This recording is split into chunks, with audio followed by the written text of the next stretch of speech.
नमस्कार, बहुत स्वागत है आप सभी का। मैं हूं आपके साथ नैना यादव, लेकर हाजिर हूं आक्रमण। देश दुनिया में किस तरह से युद्ध की बड़ी तस्वीर नजर आती है, चाहे बात यूएस और वेनेजुएला हो, रूस यूक्रेन हो, इजराइल गाजा हो, देश में दुनिया में अलग अलग मंचों पर एक बड़ी तस्वीर नजर आती है और वो तमाम तस्वीरें लेकर हाजिर हूं मैं।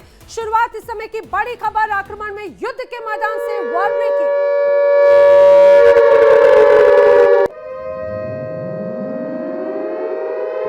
बड़ी खबर रूस यूक्रेन जंग से जुड़ी हुई। रूस ने कीव पर बड़ा हमला किया है। रूस ने यूक्रेन पर मिसाइल अटैक किया है, रिहायशी इलाकों को टारगेट किया है और हमले के बाद हर तरफ सिर्फ तबाही का मंजर नजर आता है।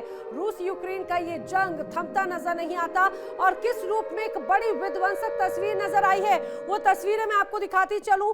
इस दौरान जगह जगह सिर्फ विध्वंस की तस्वीर नजर आती है। ये कीव की तस्वीर है। यहाँ पर बड़े हमले को अंजाम दिया है रूस ने, सीधे मिसाइल दागी है और मिसाइल का अब ये हालात हुआ कि कीव पर मिसाइल अटैक के बाद में चारों तरफ सिर्फ और सिर्फ धुआं ही धुआं नजर आता है।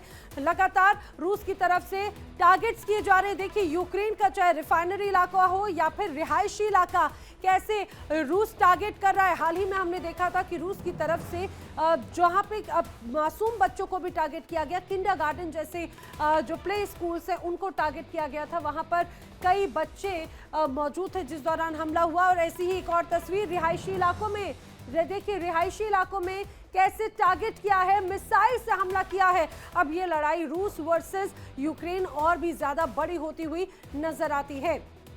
रूस ने यूक्रेन पर फिर से कहर बरपाया। रात के अंधेरे में ताबड़तोड़ मिसाइल हमले हुए और पूरा का पूरा शहर दहल उठा।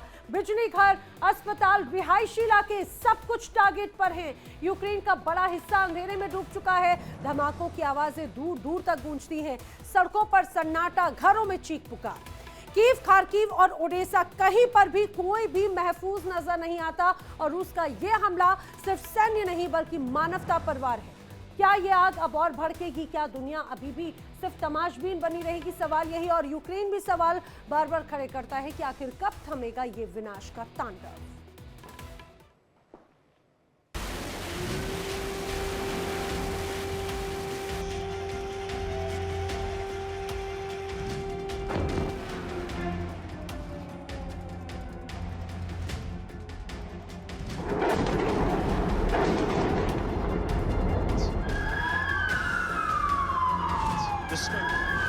ये कोई कल्पना नहीं है, ये युद्ध की क्रूर हकीकत है।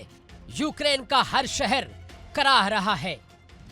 मॉस्को की आंधी बिजली संयंत्रों को ध्वस्त कर रही है। मेट्रो स्टेशन बमों की गूंज से दहल रहा है। ट्रेनें अनिश्चितता की राह पकड़ रही हैं। लोग आश्रय ढूंढ रहे हैं। बिजली की लौ बुझ रही है और हर ड्रोन उड़ान बरसों पुरानी डर लौटा रहे हैं।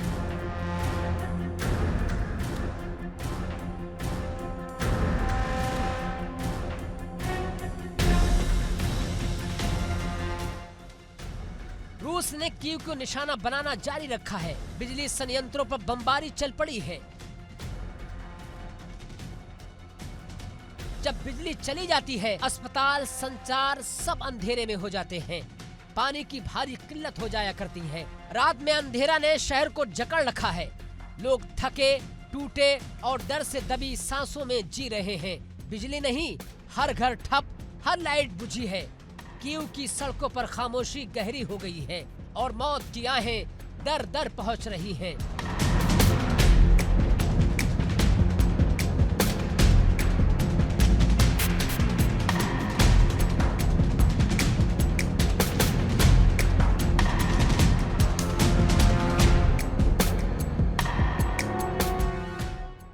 डोनेस्क में बिजली सप्लाई पूरी तरह रुक गई है।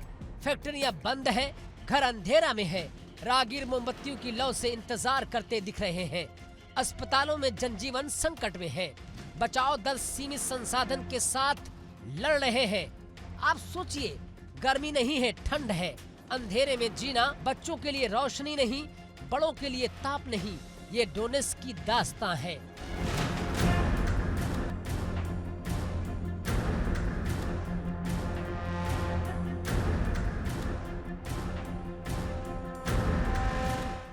कई मेट्रो मेट्रो स्टेशन पर हमले हुए हैं, प्लेटफॉर्म पर धमाके, सुरंग में धूल, पनाहगाहों में हाहाकार। ट्रेन या तो देर से चल रही है या बंद है। लोग यात्रा नहीं कर पा रहे हैं, ब्लॉकों में फंस चुके हैं। एक स्टेशन पर यात्रियों का अंधेरे में घंटों इंतजार करना पड़ रहा है। लोग स्टेशन पर बिखरे सामान लिए डर के साए में बैठे हैं। ट्रेन की जगह डिरेलमेंट की खबरें भी हैं। सब कुछ बदल गया है।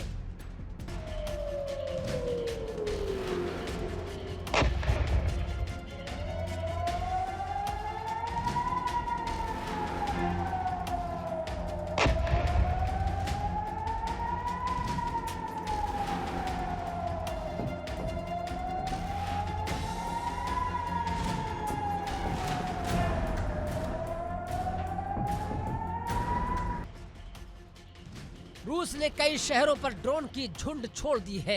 रात की खामोशी में वो आंगन में, छतों पर, बीच सड़कों पर फट रहे हैं।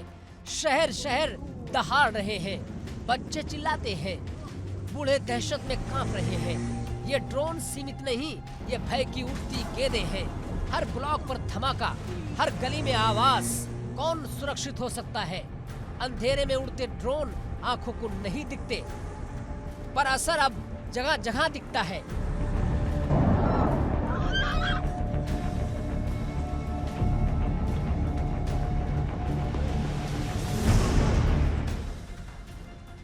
गर्मी हो या ठंड, बिजली के अभाव से हीटिंग और कूलिंग बंद है। अस्पताल दवाओं से खाली है। लोगों को जेट्रिक देखभाल नहीं मिल पा रही है। भोजन की भारी किल्लत है।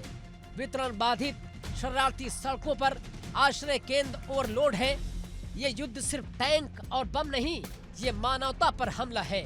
भूख, बीमारी और अंधेरे ने लोगों को काटा है।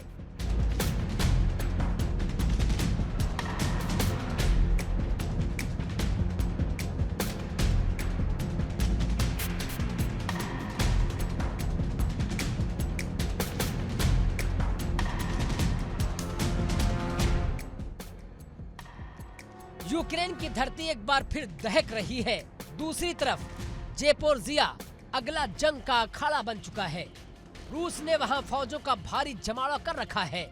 गोला बारूद, टैंक और मिसाइलें सब कुछ तैयार है और मकसद है कब्जा करना। हर गली में धमाके हैं, हर नुक्कड़ पर तबाही है। जी हाँ, ज़ेपोरिज़िया वही इलाका जहां परमाणु संयंत्र है, जहां रिहायशी इमारतें अब खंडहर में तब्दील हो चुकी हैं और आम लोगों की जिंदगी मौत के साए में सिमट गई है।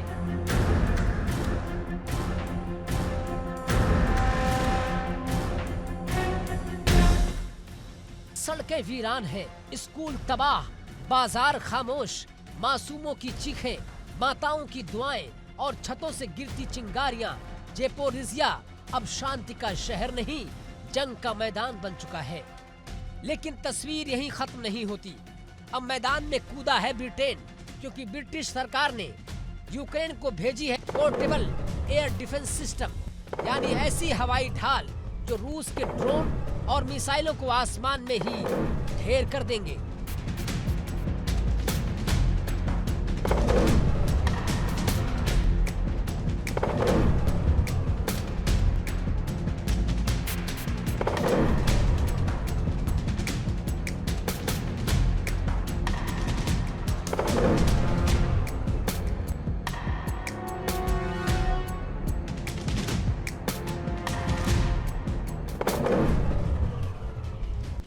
ये सिस्टम कंधे पर रखकर चलाए जाते हैं, फुर्ती से काम करते हैं और जैसे ही दुश्मन का ड्रोन दिखा सीधे हवा में आग बरसाते हैं। ब्रिटेन का ये कदम रूस को खटक सकता है और यही वो मोड़ है जहां जंग और भी भयानक हो सकती है। सवाल अब यह है कि क्या ज़ेपोरिज़िया पर रूस का कब्जा होगा या ये हवाई ढाल बन जाएगी यूक्रेन की नई ताकत? क्या ब्रिटेन की ये मदद रूस को और उकसाएगी? और क्या ये जंग अब सीमाओं से निकलकर सीधा अंतर्राष्ट्रीय तनाव में तब्दील हो जाएगी?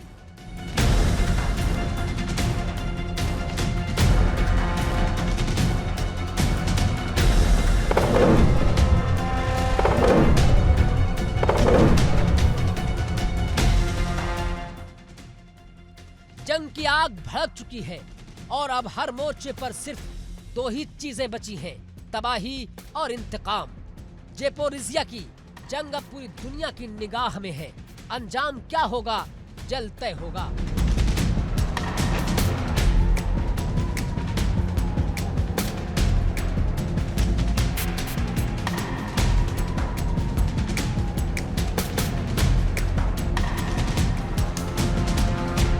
अगर ये क्रूर अभियान जारी रहा तो शहरों का सारा ताना बाना टूट सकता है। वैश्विक बाजार, ऊर्जा किल्लत, शरारती दौर, सब और कमजोर आंखें मुड़ाए तैयार हैं।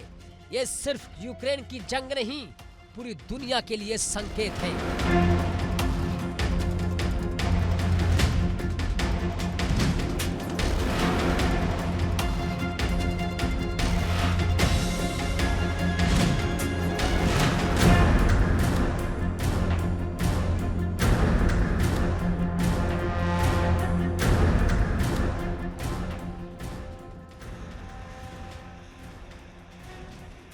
कीव, डोनेस्क, हर शहर कराह रहा है, पर इस कराह के बीच आवाज उठ रही है मानवता की आवाज, बचे रहने की पुकार, धड़कनों की चीख।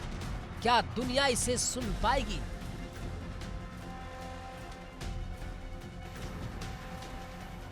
Bureau report, India daily.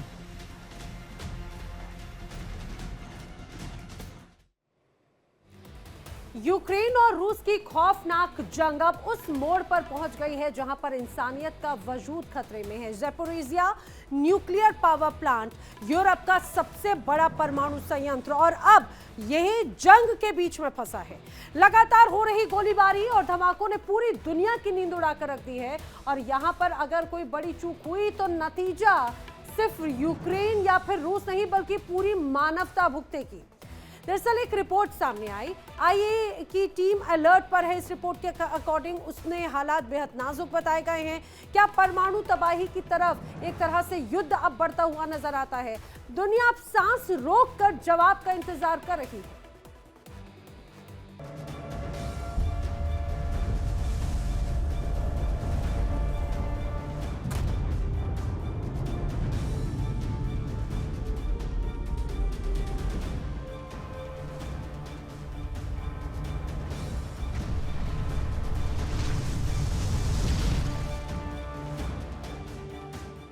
ये कोई सामान्य संघर्ष नहीं है, बल्कि एक ऐसे परमाणु त्रासदी की आहट है जो पूरी दुनिया को जला सकती है। यूरोप और अमेरिका की युद्ध भड़काने की तैयारी में झिझक नहीं, लेकिन असली खतरा है इस संयंत्र के अचानक फेल होने का। रूस और यूक्रेन के बीच ये टकराव अब सिर्फ जमीन या हथियारों का नहीं, बल्कि परमाणु विनाश का मुकाबला बन गया है।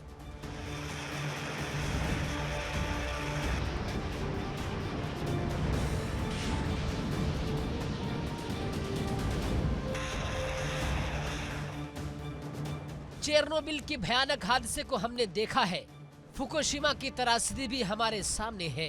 अब ज़ेपोरिज़िया के ये कूलिंग सिस्टम और बिजली के बंद होने का खतरा पूरे महाद्वीप के लिए रेडिएशन बम साबित हो सकता है। ये यूरोप के दिल पर बम है जो किसी भी वक्त फट सकता है और पूरी दुनिया में परमाणु सिहरन पैदा कर सकता है।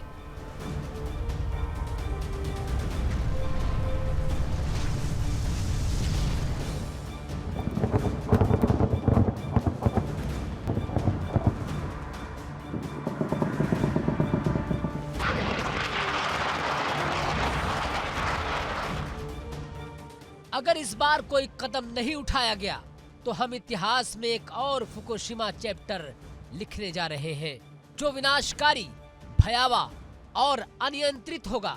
दुनिया की आंखें इस न्यूक्लियर प्लांट पर टिकी हैं और समय कह रहा है कि अब कदम उठाओ, वरना नतीजा खुद सोचो।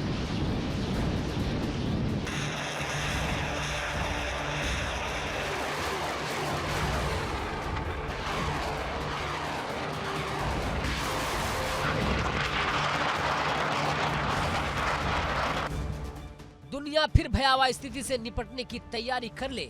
ज़ेपोरिज़िया काली घंघोर सांसें ले रहा है। ये चमक नहीं, ये चेतावनी है। ये कोई मनमानी धमाका नहीं होगा। ये रेडिएशन की मौन लहर है जो सब कुछ निगल लेगी। कौन बोलेगा सच्चाई, कौन रोकेगा हाथ पर जो सुई रखी है। रूस या यूक्रेन, सवाल वैसा ही तीखा है। ना तो गोली ना तो रस्सी, फिर भी कत्लेआम संभव है। ये युद्ध अब रूप बदल चुका है।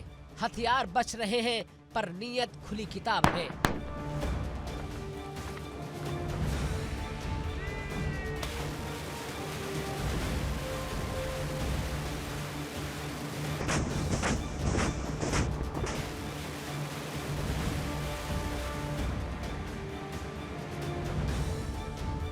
कूलिंग बंद है, बिजली गायब है, नियंत्रण छूटता जा रहा है। एक चूक और यूरोप का दिल जल उठेगा। चेरनोबिल की यादें ताजा हैं। फुकुशिमा की राख अभी भी हवा में है। आज फिर वही भय गूंज रहा है। ये युद्ध अब विज्ञान से खेल रहा है। न्यूक्लियर नहीं फेंका जाएगा पर परिणाम वैसा ही होगा। रेडिएशन का साया फैलाकर कोई जीत दर्ज कर सकता है, पर ऐसी जीत नहीं, सिर्फ नुकसान ही नुकसान है। जिसने भी सोचा होगा कि इससे ताकत मिलेगी, वो भ्रम में है।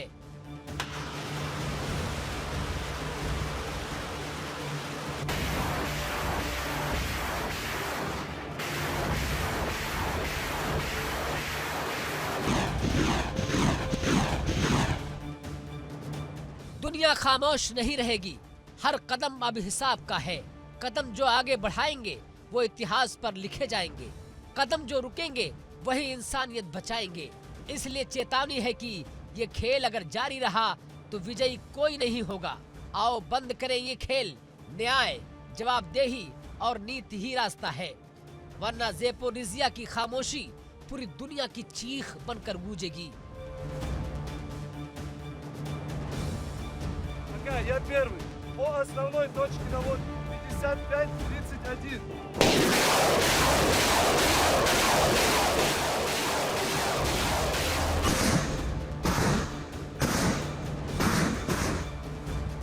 सवाल बड़ा और सीधा है कि ज़ेपोरिज़िया अंधेरे में दम घोटू सन्नाटा है। 23 सितंबर की शाम से बिजली गायब है, जनरेटर जिंदा है, पर टिकेंगे कितने दिन? कूलिंग ठहरी तो रिएक्टर गर्म होंगे और एक चूक रेडिएशन की लहर जिसे रोकना नामुमकिन होगा।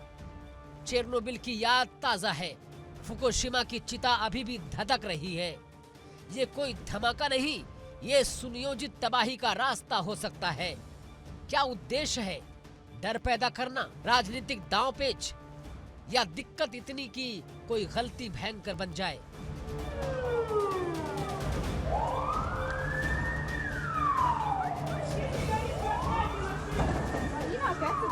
Она сзади туда побежала, за машиной. कौन जिम्मेदार? रूस, यूक्रेन या मौलिक विफलता? सवाल जुल्म की तरह टकराता है, पर नतीजा एक होगा। जनजीवन खत्म, सीमाएं बेअसर, यूरोप कांपेगा। 314 से लेकर 2827 वर्ग किलोमीटर रेडिएशन का शिकार बनेंगे शहर। यानी कि कीव, क्रीमिया और यूरोप की हवा में जहरीला साया जाएगा। ये युद्ध अब सिर्फ गोलियों का नहीं रहा, ये रणनीति है भय फैलाने की, दबाव बनाने की, दुनिया को झकझोरने की। समय मांगता है जवाब, कड़े अंतर्राष्ट्रीय कदम, त्वरित मानवीय बचाव, निष्पक्ष जांच, वरना ज़ेपोरिज़िया का सन्नाटा इतिहास में नई दहशत बनकर दर्ज होगा।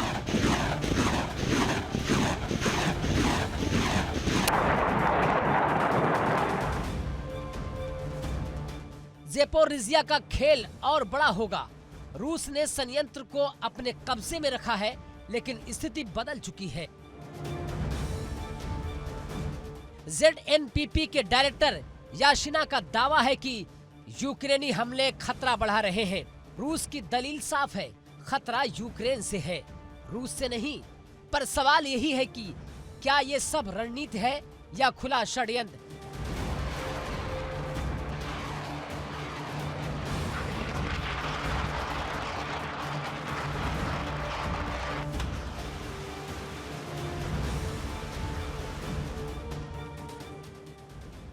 ज़ेलेंस्की पर आरोप है कि युद्ध का दायरा फैलाने की चाल है उनकी। अगर ZNPP से रेडिएशन लीक हुआ तो रूस पर अंतर्राष्ट्रीय दबाव बढ़ेगा। यूरोप और अमेरिका को सीधे इस जंग में खींचा जा सकता है। एक बाजी है, जीतने वाले नहीं। बल्कि पूरी दुनिया हार सकती है।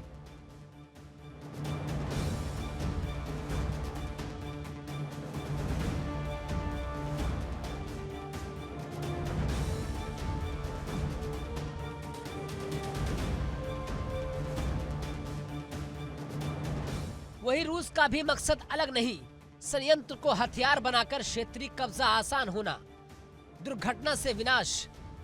और रूस का लाभ ये डर किसी से छुपा नहीं है। दोनों तरफ के दावे और चाले हैं, मानवीय त्रासदी की ओर धकेलते हैं। ये सिर्फ आक्रोश का नहीं, जागरण का है। तत्काल अंतर्राष्ट्रीय निगरानी, निष्पक्ष जांच और मानवता बचाने वाले कदम ही रास्ता है, वरना ज़ेपोरिज़िया सिर्फ नाम नहीं, पूरे यूरोप की करवट बदलेगा। Bureau report, India daily.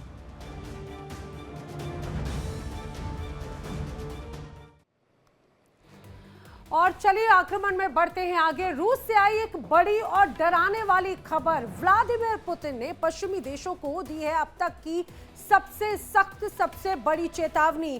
सीधे पुतिन कह रहे हैं कि अगर रूस की सुरक्षा को चुनौती दी गई तो जवाब होगा ऐसा जो इतिहास याद रखेगा। क्या इसका मतलब परमाणु हमला है? यूक्रेन जंग के बीच में रूस ने अपने न्यूक्लियर हथियारों को हाई अलर्ट पर रख दिया है। नाटो देशों में हड़कंप मचा है और अमेरिका ने कहा है कि अगर रूस ने ऐसा कोई कदम उठाया तो नतीजे बहुत ज्यादा भयावह होंगे। अब सवाल ये, क्या तीसरे विश्व युद्ध की आहट सुनाई दे रही है धमकियों के बीच? क्या पुतिन वाकई अब न्यूक्लियर बटन दबाने की तैयारी में है और दुनिया की नजरें अब क्रेमलिन पर टिकी हुई है?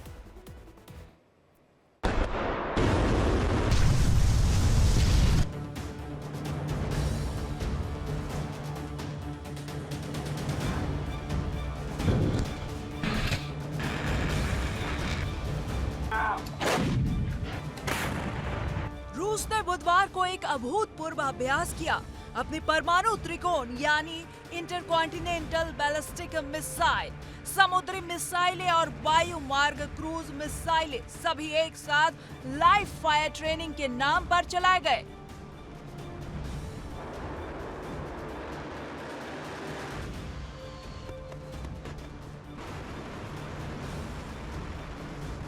प्लेसात्स्क से एक यार्ड्स ICBM नाम की मिसाइल लॉन्च हुई। कम झटका स्थित पूरा रेंज की और साथ ही रूसी नौसैनिक प्लेटफॉर्मों से भी मिसाइलें दागी गई। यह अभ्यास परमाणु की ताकत का संकेत देता है। रूस का कहना है कि ये एक नियमित अभ्यास है, लेकिन पश्चिमी विश्लेषक इसको ऐसे देख रहे हैं कि ये सिर्फ ताकत का प्रदर्शन नहीं बल्कि भय की राजनीति है।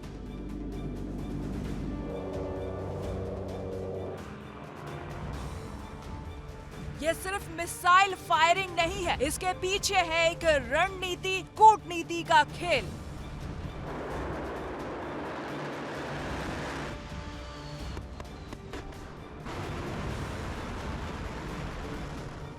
न्यूक्लियर परमाणुओं की नुमाइश करके रूस इस माध्यम से कहना चाहता है कि अगर तुम बढ़ोगे तो हम उठा सकते हैं वो कदम जिसे इतिहास ने देखा ही नहीं। यूक्रेन में युद्ध की दिशा बदलना। युद्ध में अब तक रूस को अपेक्षित सफलता नहीं मिली है। संसाधन थक रहे हैं, पश्चिम का समर्थन लगातार बढ़ रहा है। ऐसे में इस तरह का इस्तेमाल रूस को दोबारा मोर्चे पर बाजी लेने की कोशिश जैसा लग रहा है। दावा किया जा रहा है कि यूक्रेन को लॉन्ग रेंज वेस्ट सपोर्टेड मिसाइलें मिल रही हैं।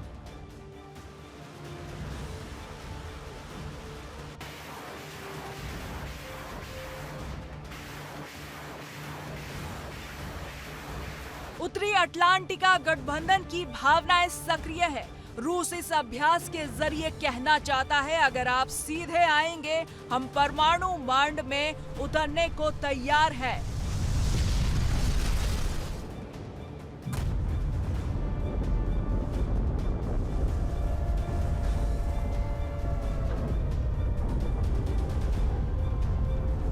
रूस की परमाणु डॉक्ट्रिन में बदलाव आ रहा है, यानी अगर हमारी भूमि पर हमला हुआ तो परमाणु विकल्प खुला है।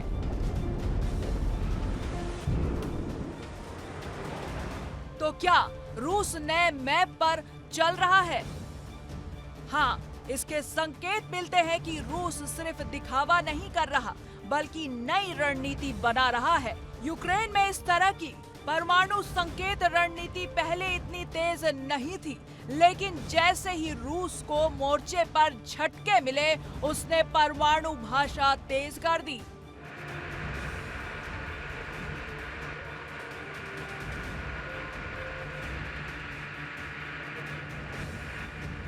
रूस ने न सिर्फ अभ्यास बढ़ाया है, बल्कि परमाणु हथियार संबंधी अंतर्राष्ट्रीय समझौतों से दूर हो रहा है। इस अभ्यास ने साफ संकेत दिया है कि रूस युद्ध मंच पर परमाणु उपयोग की आकृति को भी तैयार कर रहा है। अगर आपने हमारी सीमा के अंदर कदम बढ़ाया, तो हम विकल्प देख सकते हैं। रूस अब मानवीय जंग से परमाणु संभावित जंग की दिशा में सीमाओं पर धक्का मुक्की कर रहा है।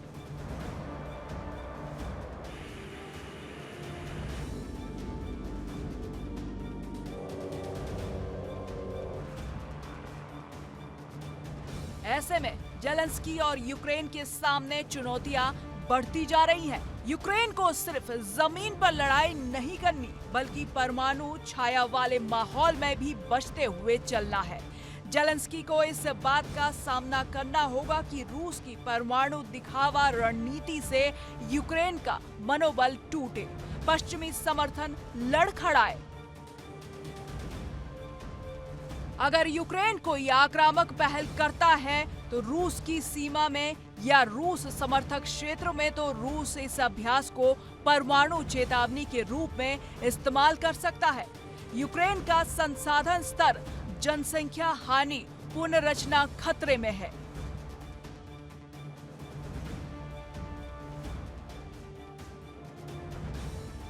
परमाणु शस्त्रों की छाया में युद्ध के परिणाम और भी घातक हो सकते हैं। पश्चिम का झुकना या सहायता में कमी आना यूक्रेन के लिए रणनीतिक पराजय की ओर पहला कदम हो सकता है।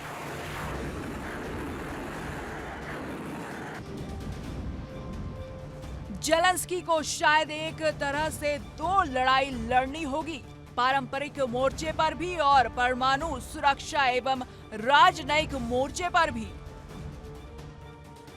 पुतिन के आक्रामक तेवर से भारत का रुख क्या होगा? भारत का नजरिया क्या होगा? चुनौतियां बड़ी होंगी। परमाणु युद्ध का खतरा अब सिर्फ रूस यूक्रेन तक नहीं रहा, ये वैश्विक व्यवस्था, न्यूक्लियर डिटेरेंस सिस्टम, परमाणु नियोक्ता देशों के लिए चिंता का विषय बन गया है। भारत की सुरक्षा नीति, हमारा परमाणु दृष्टिकोण, रूस पश्चिम भारत संबंध सब इस परिप्रेक्ष्य में फिर से विचाराधीन होंगे। अगर परमाणु की धमकी राजनीति सफल हुई, तो ये उदाहरण बन सकता है कि एक देश किस प्रकार विरोध को भय के आधार पर दबा सकता है।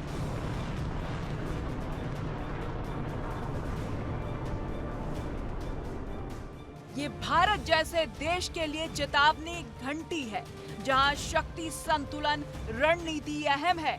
हमें ये समझना होगा कि आज की जंग सिर्फ गोला बारूद की नहीं। रूस यूक्रेन की जंग जैसे जैसे सर्दी बढ़ रही, दोनों तरफ से ड्रोन और मिसाइल का वार चरम पर है। जंग किस दिशा में बढ़ सकती है, कहना मुश्किल है।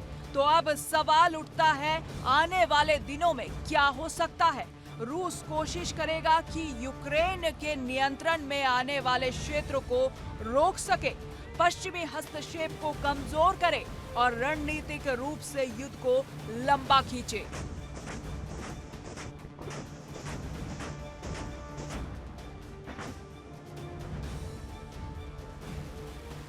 अगर यूक्रेन या पश्चिम कोई बड़ा कदम लेते हैं, तो रूस इस परमाणु दृष्टि को सक्रिय कर सकता है या कम से कम डरावनी छवि बनाकर पीछे बैठना चाहता है। दरअसल रूस एक तरह से यूक्रेन को डरा इशारों में संकेत दे रहा है कि इसके नतीजे भयावह होंगे। यूक्रेन को शांति वार्ता के लिए बाध्य किया जा सकता है। जहां रूस अपना हिस्सेदारी बेहतर कर चुका होगा। पश्चिमी समर्थन समिति हो सकता है। अगर जोखिम बहुत बढ़ जाए तो जोखिम उच्च हस्तक्षेप से बचा जाए। वहीं रूस की भूमिका परमाणु शक्ति के रूप में मजबूत होगी, जिसका असर निम्न स्तर के मोर्चों पर भी दिखेगा। लेकिन याद रहे, परमाणु हमला अभी तक नहीं हुआ है और कई विशेषज्ञ इसे बहुत संभावित नहीं मानते। लेकिन भय का उपयोग किया जाना तय है और यही आज की स्थिति को सबसे खतरनाक बनाती है।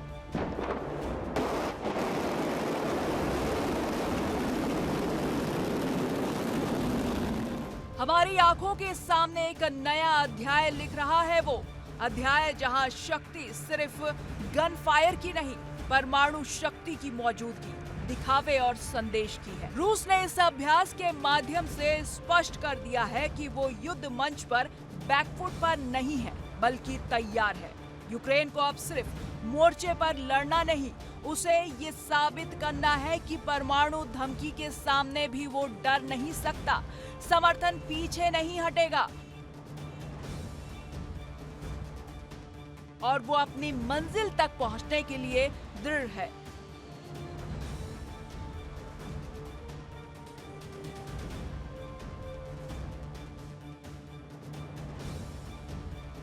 दावा किया जा रहा है कि अगला मोड़ ये हो सकता है कि रूस प्रयास करे कि यूक्रेन को बिना वार्ता मैच पर लाने को मजबूर करे और अगर यूक्रेन ने ठोस बैकअप नहीं पाया तो वो निश्चित दबाव में झुक सकता है। लेकिन इस जंग का सबसे बड़ा नुकसान होगा चारों ओर वैश्विक सुरक्षा का क्षतिग्रस्त होना, क्योंकि अगर परमाणु धमकी रणनीति सफल हो गई तो दुनिया ये सीख जाएगी कि बेहद शक्तिशाली देश परमाणु दिखावा करके अपने लक्ष्य साध सकते हैं और ये समय का सबसे खतरनाक संदेश होगा।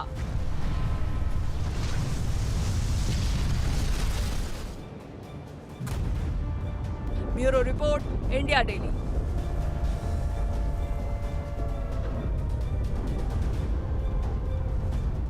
चीन के राष्ट्रपति शी जिनपिंग और आयतुल्ला खामनेई ने वो कर दिखाया जो डोनाल्ड ट्रंप सोच भी नहीं पाए। ईरान पर लगाए गए अमेरिकी प्रतिबंध अब बस कागजी साबित हो रहे हैं, क्योंकि चीन ने ईरान के साथ में मिलकर खेला है ब्लैक गोल्ड गेम, यानी तेल का ऐसा सौदा जो डॉलर से नहीं बल्कि युआन में हो रहा है। ना सिर्फ अमेरिका को चुनौती मिली है, बल्कि पेट्रो डॉलर की बादशाहत भी हिलने लगी है। सवाल ये कि क्या वॉशिंगटन की पकड़ अब ढीली पड़ गई है और क्या ट्रंप, जो ईरान को घुटनों पर लाने का दावा करते थे, अब खुद कूटनीतिक शिकंजे में है।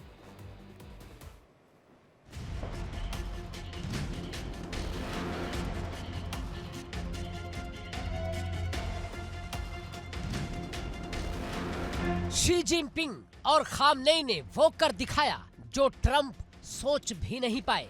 ईरान पर लगाए गए सारे अमेरिकी प्रतिबंध अब खोखले दिख रहे हैं, क्योंकि चीन ने ईरान के साथ मिलकर खेला है एक ब्लैक गोल्ड गेम, जिसमें सारा नियम अमेरिका का टूट गया और चाल चली ड्रैगन ने, वो भी शातिर अंदाज में।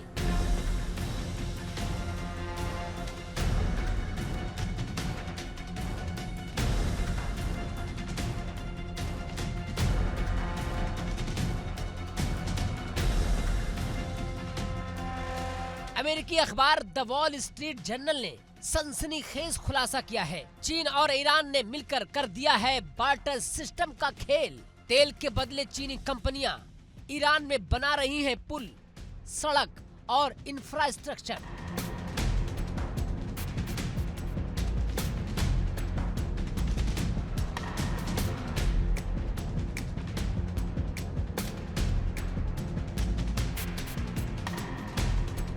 न डॉलर, न ट्रैक, न जवाबदेही, सीधा कच्चा तेल और अमेरिका को सीधी कूटनीतिक चपत।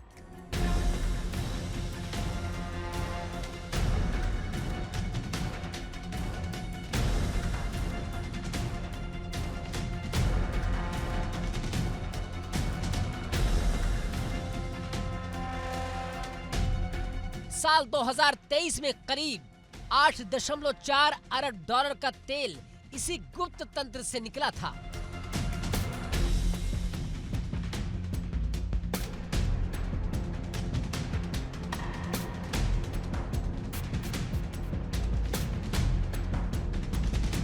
अमेरिकी पाबंदियों को खुली चुनौती देकर। ये सिर्फ तेल की खबर नहीं है, ये एक धमाका है कूटनीति के चेहरे पर, अमेरिका के सीने पर और अंतर्राष्ट्रीय नियमों के मुंह पर करारा तमाचा है।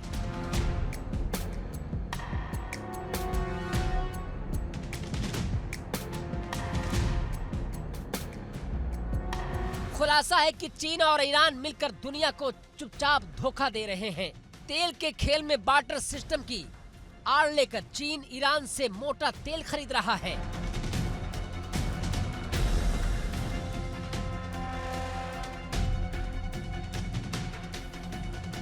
और बदले में वहां बना रहा है सड़कें, पुल और प्लांट।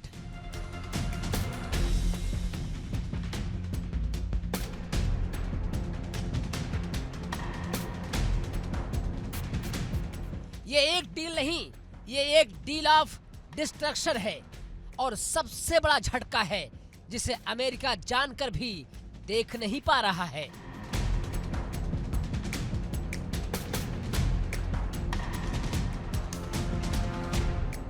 वॉल स्ट्रीट जर्नल का खुलासा होगा कि अमेरिका के पाबंदियों को ठेंगा दिखाकर ईरान से गुपचुप तरीके से तेल खरीद रहा है, और वो भी किसी नॉर्मल ट्रांजैक्शन से नहीं बल्कि बार्टर सिस्टम के जरिए, यानी तेल के बदले सामान।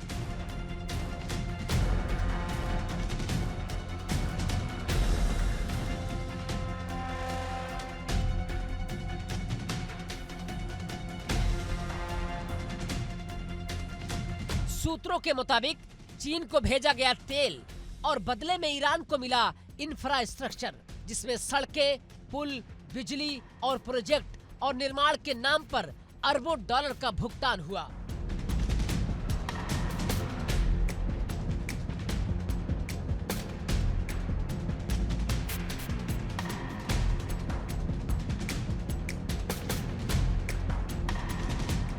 पिछले साल करीब 8.4 अरब डॉलर यानी कि लगभग 70,000 करोड़ रुपए के तेल डील इस बार्टर सिस्टम के तहत निपटाए गए थे।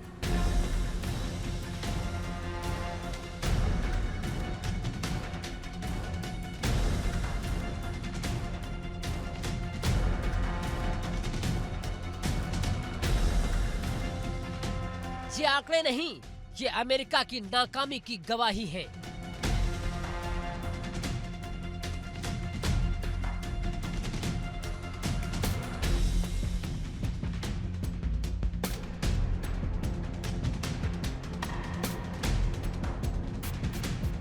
शैडो फ्लीट यानी वो जहाज जिनकी पहचान बदल दी जाती है। AIS यानी ऑटोमेटिक आइडेंटिफिकेशन सिस्टम बंद कर दी जाती है और अंदर भरा जाता है वो ब्लैक गोल्ड यानी कच्चा तेल जिसका कोई हिसाब नहीं।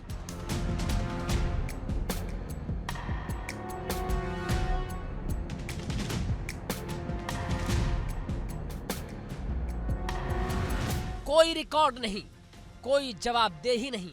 ये शैडो फ्लीट चीन के लिए काम कर रही है, ईरान से तेल निकाल रही है और अमेरिका के प्रतिबंधों को धता बता रही है।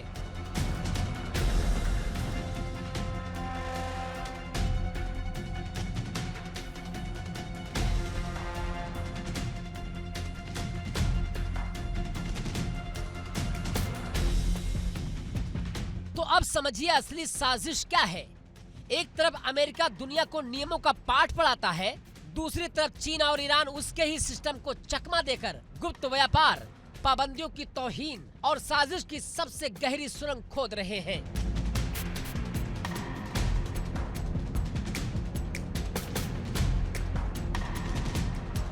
ये सिर्फ आर्थिक धोखाधड़ी नहीं है, ये एक रणनीतिक हमला है। तेल के सहारे तानाशाही को ताकत देने का षड्यंत्र है।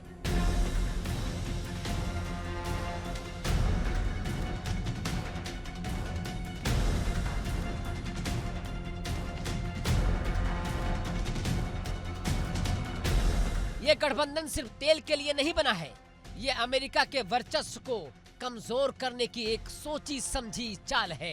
ईरान को पैसे मिलते हैं, चीन को तेल मिलता है और दोनों को अमेरिका को नीचा दिखाने का मौका भी मिलता है। ये समझदारी सिर्फ आर्थिक नहीं है, ये रणनीतिक गठबंधन है। 2015 में अमेरिका, ब्रिटेन, फ्रांस, जर्मनी, चीन और रूस ने मिलकर JCPOA यानी कि परमाणु समझौता किया था, जिसके तहत ईरान ने यूरेनियम संवर्धन रोकने का वादा किया था और बदले में प्रतिबंध हटे।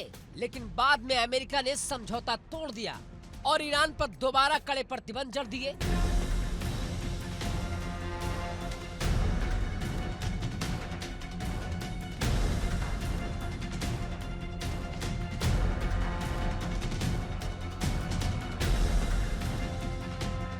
ईरान भड़का और परमाणु गतिविधियां फिर शुरू हो गई और अब तेल का गुप्त व्यापार उस जंग को और गरमा रहा है।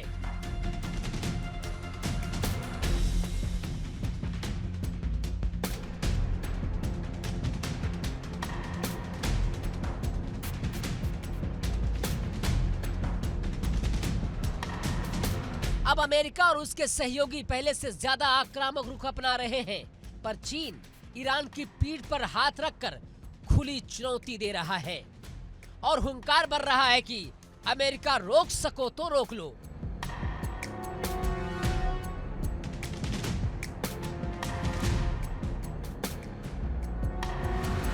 अब बात सिर्फ डिप्लोमेसी की नहीं है, बात है उस शातिर गेम की जिसमें अमेरिका, नेटो, पूरे पश्चिम दुनिया ठगे जा रहे हैं। चीन ने दुनिया को दिखा दिया कि वो तेल भी ले सकता है और जवाबदेही से बच भी सकता है।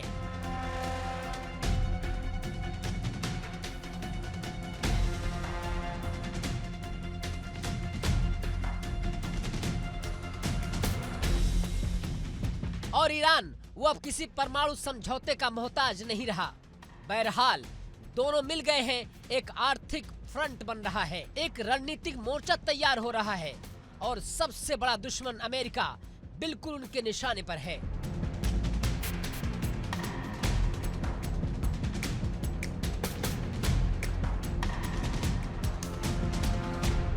ये सिर्फ तेल का सौदा नहीं है, ये ताकत का ट्रांसफर है।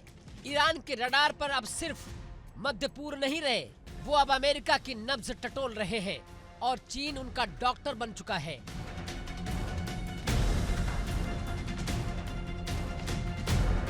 अब सवाल यह है कि क्या यह सिर्फ व्यापार है या तीसरे महायुद्ध की तैयारी है?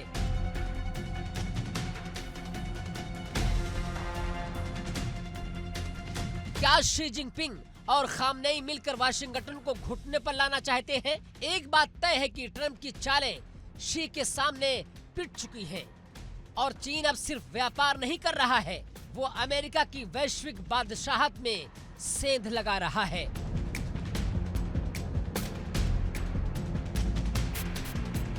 Bureau report, India daily.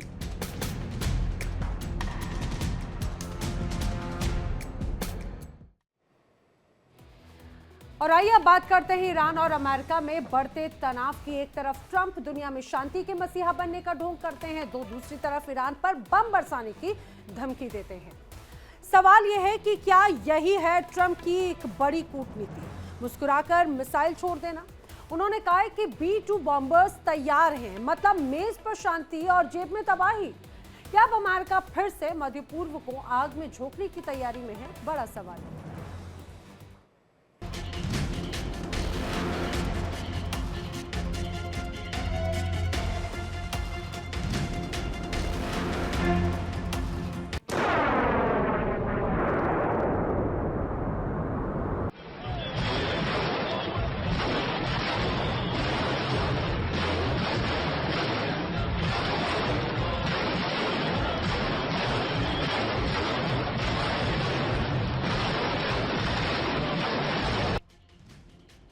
एक तरफ ट्रंप शांति का राग अलाप रहे हैं और दूसरी तरफ ईरान पर बम बरसाने की धमकी दे रहे हैं। एक तरफ दोस्ती की बात हो रही है तो दूसरी तरफ 30,000 पाउंड के बंकर बस्टर बम की खोज है। एक तरफ डोनाल्ड ट्रंप शांति के झंडे बुलंद कर रहे हैं और दावे कर रहे हैं कि उन्होंने 7-8 युद्ध रोक दिए। दूसरी तरफ वही शख्स खुलेआम उस मुल्क को धमकी दे रहा है जिस पर कुछ ही महीनों पहले उसके विमान बम बरसा चुके हैं। ये मुल्क है शिया दुनिया का अहम खिलाड़ी ईरान।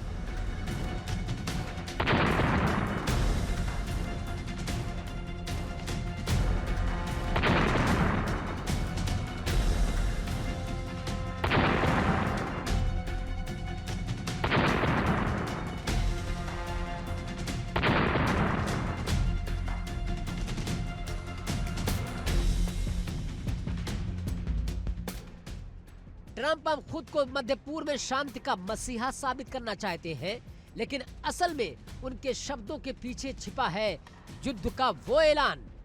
मिडिल ईस्ट की फिजाओं में बारूद तैर रहा है और ट्रंप उस आग में तेल डाल रहे हैं।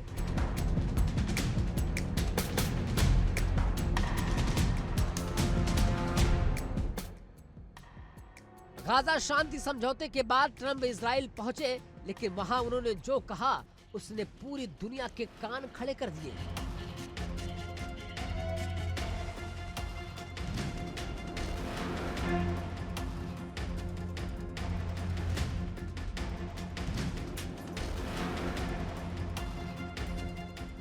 गाजा शांति समझौते के बाद ट्रंप इजराइल पहुंचे। उन्होंने इजरायली संसद को संबोधित करते हुए कहा कि अमेरिका B-2 बम वर्षकों का नया स्टॉक कर रहा है और बताया कि जून 2025 में इजराइल ईरान संघर्ष के दौरान अमेरिका ने ईरान पर हवाई दखल दिया था। ट्रंप ने यह भी कहा कि हमने अभी 28 नए B-2 बम वर्षकों का ऑर्डर दे दिया है। याद कीजिए वो तारीख 13 जून 2025 की, जब इजराइल ने हमला बोला और उसके बाद अमेरिका ने फोर्डो, नतांज और इस्फहान जैसे एटमी साइट्स को निशाना बनाकर बंकर बस्टर बमों की जोरदार बरसात की थी।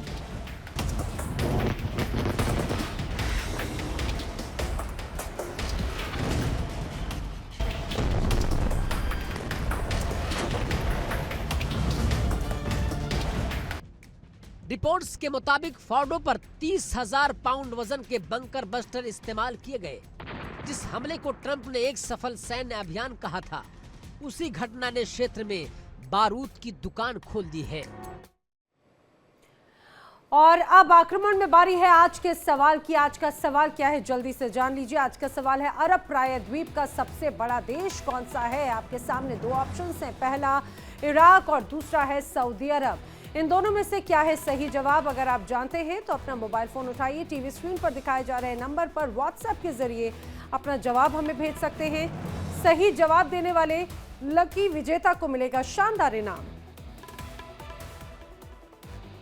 और अब बारी है कल पूछे गए सवाल का जवाब देने वाले विजेता की। कल पूछे गए सवाल के विजेता हैं श्रेणिक गोलच जैन, जो कि छत्तीसगढ़ के दुर्ग के रहने वाले हैं। श्रेणिक गोलचा जी, आपको इंडिया डेली टीम की तरफ से बहुत शुभकामनाएं।